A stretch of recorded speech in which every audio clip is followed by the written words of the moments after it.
Joe White is walking to his job at a movie theater in Buffalo, New York. He does this every day. In the summer, he rides his bike. It's not a short trip. It's probably about 15 to 20 miles. And in the wintertime, unfortunately, he walks. That's Joe's sister, Yvonne White. She's speaking for him because it's difficult for Joe to tell his own story. My brother is probably one of the most innocent, nicest people you will meet.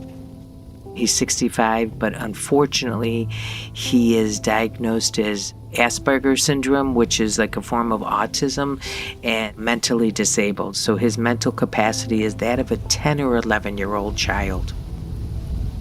Which helps to explain why Joe is walking to work in the middle of a winter storm so severe it shut down power to over 20,000 homes and paralyzed emergency services. In Buffalo, 31 people died, many of them trapped in the freezing, snowbound cars or on the streets. Joe was never supposed to be out in that blizzard. The day before, I told Joey, look, nobody's going to go to the theater, honey, so you don't have to go to the show, you know? And he's like, okay.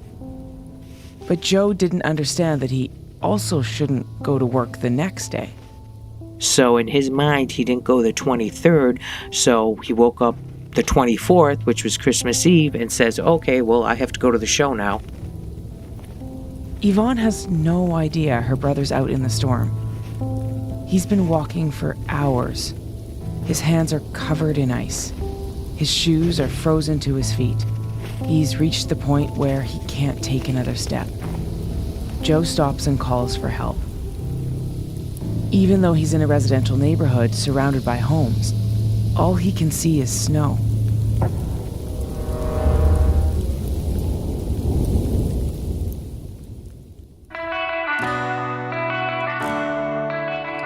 I'm Tora Couture, and this is Tell Me What Happened. True stories of people helping people. An original podcast by OnStar. Every day when you wake up, you don't know if you'll be a person who needs help or if you'll be a person that helps someone else. It's important to remember that it's in all of us to be either one of those things. Every day. Joe White has had the same job at the North Park Theatre for over 40 years. Yvonne, his younger sister, remembers the day he got it. I was 17, he was 21, 22, and we saw an ad that they were looking for some help. So I drove him up there, I helped him fill out the application, and they hired him, and he has been working there ever since. The North Park Theatre opened on Hurdle Avenue on November 21st, 1920. The original interior is still intact. Lots of velvet, Art Deco chandeliers, brass fixtures, and doors. No matter rain, snow, wind, summer, anything, that brass is polished. The shine is unbelievable, and that's his dignity. He takes pride in what he does. Over the years, Joe's become a staple at the theater and the neighborhood around it. Everybody on Hurdle Avenue knows Joe. Hey, Joe. Hey, Joey. He gets free coffee. They give him cookies. He milks it sometimes, don't get me wrong. You know, he knows how to work it. But everybody knows him. And they take care of him, look out for him. Envision a 10-year-old like Bruce Lee. She could talk to you forever about Bruce Lee.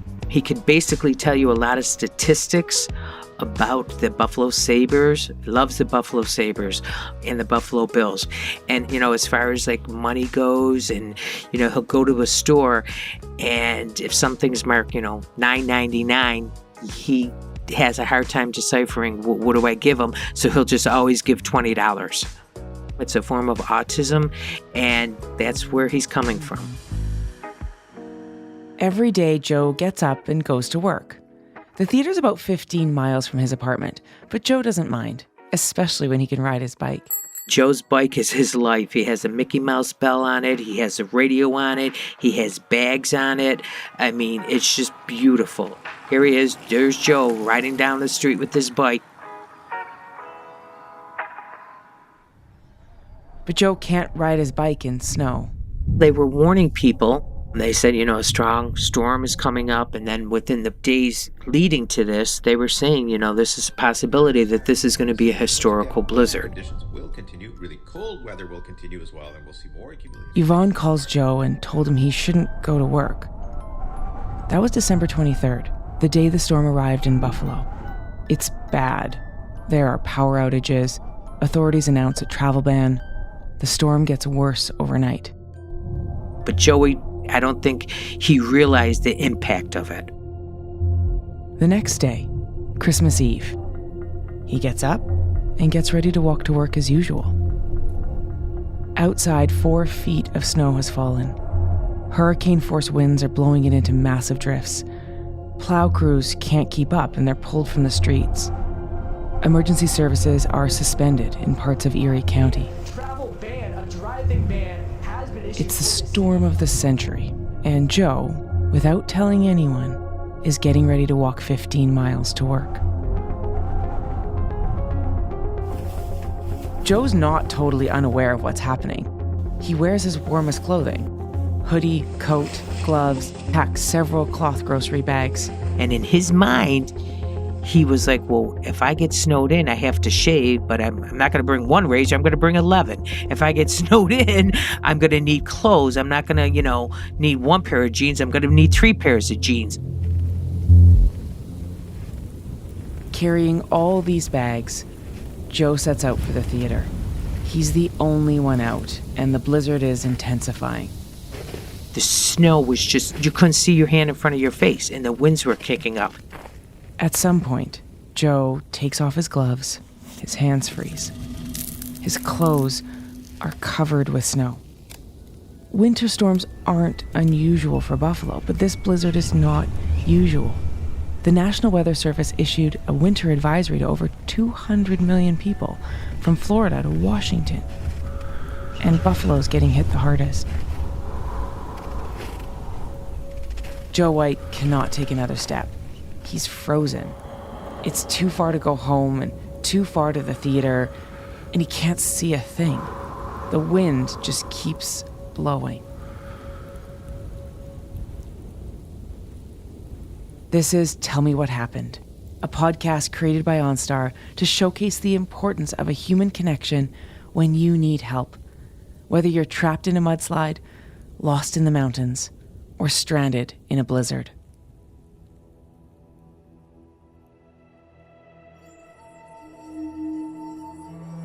It's 6 a.m. on December 24th, Christmas Eve day. Shakira Autry can't sleep. Honestly, the winds were just blowing extremely hard. I thought my roof was going to blow off. This storm was the worst of my 35 years of life. But Shakira's got power. Her kids are safe at a cousin's house. She's wondering if she'll be able to get them home for Christmas. And then she hears a strange noise. You ever hear somebody talking into a fan? That's how I heard him scream out for help, which made me look out the window. And when I looked out the window, I realized, it was a person. Shakira hesitates for just a moment. Who would be outside in this storm?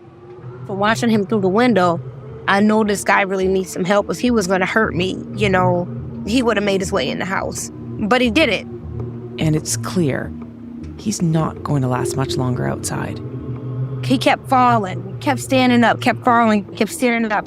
He couldn't brace himself on anything. I just really knew then he really needed help. Shakira asks her boyfriend, Trent, to go outside and get the stranger. He had to brace himself on a car that was in the driveway to be able to have balance to carry him in. She sees immediately Joe is in really bad shape. He was froze. He had so much snow on him. So I started trying to chip off some of the snow, but it was so much of it that I ended up having to use a blow dryer to actually defrost his clothing. Joe is disoriented. Shakira's a stranger to him. He was saying, please don't rob me. But I just kept telling him, no, I'm not here to do any of that. I'm here to help you. You don't have to worry about any of that. I'm here. My name is Shakira. His name is Trent. We just want to help you. Shakira knows she's got to get Joe warmed up. Quickly. I cut off his socks. He had a bag in his hand. So I ended up cutting off that bag that was stuck to his hand. It was froze to his hand. And I was thinking to myself, this guy is in really bad condition. And what can I do to help him? As she's taking care of Joe, Shakira tries to find out more about him. Eventually, he gives her the number for his sister, Yvonne. I didn't know the name. I'm like, who's going to call me on Christmas Eve at 8 o'clock in the morning? I don't know. Shakira leaves a voicemail. Hello, Yvonne. This is Shakira. I have your brother, Joe. He was stranded outside. We brought him in our home. Whenever you get this message, give me a call immediately. I'll call you back shortly. Thank you. End of message. And I'm like, what the heck? Who are you? Who is this person? What are you talking about? Sister ended up calling me back, actually giving me some insight on him, letting me know that he was a 65-year-old older gentleman and that he has a mind of a 10-year-old. We're FaceTiming and she's sending me pictures and everything. His hands kept blowing up and his hands were getting bigger and bigger and bigger. Joe has severe frostbite. They both know he needs medical attention. I'm like, okay, we're going to call emergency services. So she starts calling. I start calling. I said, we need help at this lady's house. My brother looks like he's going to die. And I was told we don't have any vehicles. We can't do anything. And I'm like, dude, this is my brother. I am not going to lose my brother. But what can they do? It's impossible to drive in the storm. So Shakira tries to make Joe as comfortable as possible. I treat him like I would treat my kid. I washed him up. I fed him. I washed his clothes. And, as time went on, me and him started to grow a bond. I made sure that he knew he was in a safe place with me. They even watch a football game together. Shakira and Yvonne try 911 all day. You're on the list. You're on the list. That's all we were being told. And in the interim, he's getting worse and worse and worse. The next morning, Christmas Day, the blizzard is still raging, and Joe is even worse. His hands they were turning purple, but also blistering the size of a baseball. Shakira calls a medical hotline. They tell her his hands could be gangrenous, his organs could shut down. It's clear they have to do something fast. But what? You're helpless. You're literally helpless. And the weather was getting worse and worse and worse. I was pacing. I was going nuts. I couldn't sit still. Oh my gosh, what is going to happen? What is the outcome going to be? As Christmas Day drags on, Joe seems to be in more and more pain, getting weaker and weaker. Around 9:30 p.m., Shakira decides to put out a call for help, live on Facebook. I've called everybody. I'm asking for help from whoever. This man needs serious help. I have did everything that I can do. This man needs help. He's in pain. He's in pain. Look at this, y'all. This man gonna lose his fingers. Come on now, y'all. We gotta do better, man. We gotta do better. When I saw that and when I heard that, that's when I got the pit in my stomach. I was like, dear God, this is just my brother and myself. I'm like, dear God, whatever you do, please, please, please save this man. Please, somebody help. When I got off of social media about 15 minutes later, some people came hunking down the streets, shoveling out my driveway to help get him inside the vehicle. Shakira's live stream has gone viral. Within minutes, there are 611 comments and over 2,000 shares. Random people just showed up at the house. Because I said my address and my phone numbers online, they end up coming and little angels just fell out the sky and, came to help us. One of the guys was going throughout the whole city trying to help as many people as possible. And then there was a gentleman who had the truck, and apparently he was a ex-football player for a college or something. And just all these people showed up at her house. And it was just amazing. After more than 36 hours of caring for Joe, Shakira refuses to leave his side. I didn't want the guys to take him without me knowing where he was going or what he was doing. I had to be with him at the rest of the way to make sure he was fine. Honestly, it was like my sister was helping my brother. Okay, that's how I felt. But it was just beautiful to see. I said, these guys are here, Joey. They helped us get some help. And he told me that he loved me. It let me know that I did the right thing for him. And it let me know that he felt secure with me. They arrive at the hospital, find a wheelchair, and push Joe into the ER. There, and I explained to him that these are nurses and they're here to help him and he has to be patient with them. And then, they took him in the back. But they won't let Shakira stay with him. I end up crying because I was just scared and I didn't know, what would happen after that. Yvonne gets to see her brother a few days later when the travel ban is lifted. The doctors do their best, but the frostbite is too severe. After weeks of treatment, they amputate his fingers. But the silver lining is he's alive. And hopefully in the future we can get the prosthetics for him. So I tell him that he's got to get strong like Rocky. Just like Rocky. I even bought him a Rocky t-shirt. You got to get strong, dude. You got to get strong because the stronger you're going to get, we can get you magic fingers. You go, you remember the $6 million man? That's how we're going to get. We're going to get your fingers like that. Joe wants to get strong enough to go back to his job at the movie theater. He wants to ride his bike. One of the things helping him get better, his bond with Shakira and her family. Oh, we talk at least 2-3 times a week. And if we don't talk, we're texting. She saved my older brother. And now it's like I have a sister, another brother, and 3 nephews. And I tell Joey that all the time. I keep in contact with him. He keeps in contact with me and we go from there. I mean, he's a part of my family for the rest of my life and the rest of his life. And, let's always continue to be family. Plus, there's even a bigger network of people rooting for Joe.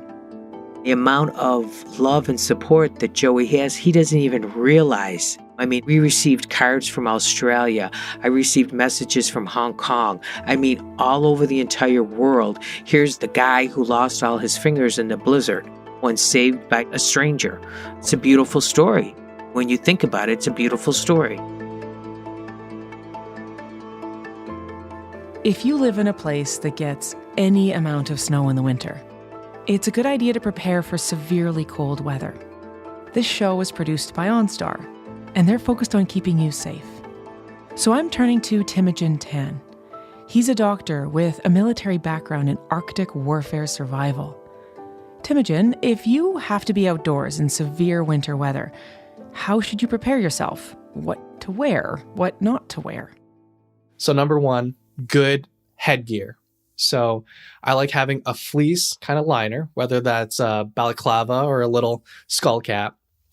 In addition to that, on top of it, you have a wool or fleece toque or beanie and neck warmer and multiple layers. So you have your base layer, you have your mid layer, that's fleece or wool, making sure that your jacket, number one, has loft to it, preferably has some kind of reflective layer integrated inside it, and has waterproofing kind of shell to it.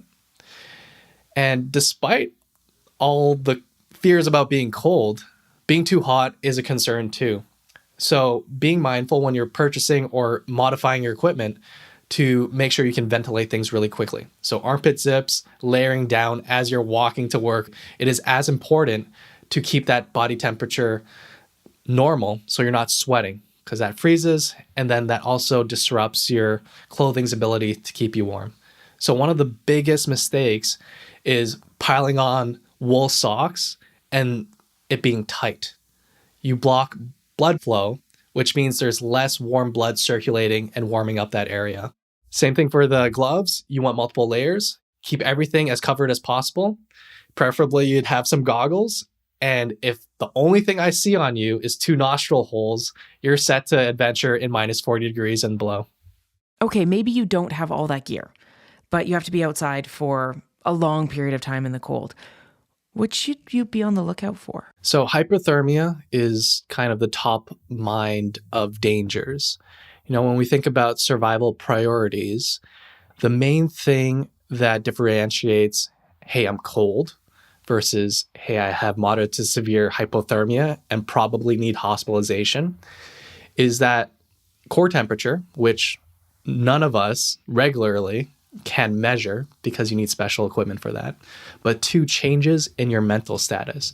That can be imbalance, that can be speaking funny, acting like a drunk person, doing things that you wouldn't otherwise with a sound mind. And when you get into that stage, you are not capable of caring for yourself. So catching yourself before that and knowing the signs and symptoms before you get to that is important. And you can see a lot of people who get frostbite, severe frostbites, amputations from it, typically have some degree of hypothermia, whether that's mild, moderate, or severe. What about being at home during a severe winter storm? There may be power outages. Maybe your home is not insulated so well. What can you do to prepare? Now, if you are thinking about heating actively and you don't have electricity, your job is to find the smallest room, preferably no windows, that is insulated from the outside, and then make a shelter inside of that. Start with things that you already have at home. Start with your duvet cover, your bed sheets. You might need to cover all your walls. Try to find the smallest space that you can, just fits whatever amount of bodies you need to protect, and make the shelter quite small.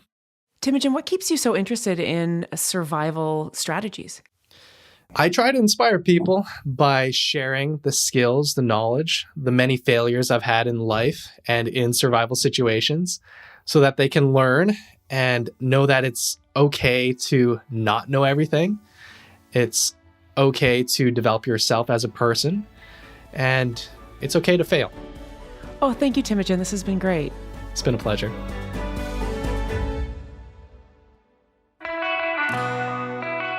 That's it for this episode of OnStar's Tell Me What Happened. True stories of people helping people. And if you want to share your own story about a stranger who showed up for you at just the right moment, look for a link at onstar.com. Or if you're listening on Spotify, check out the Q&A feature.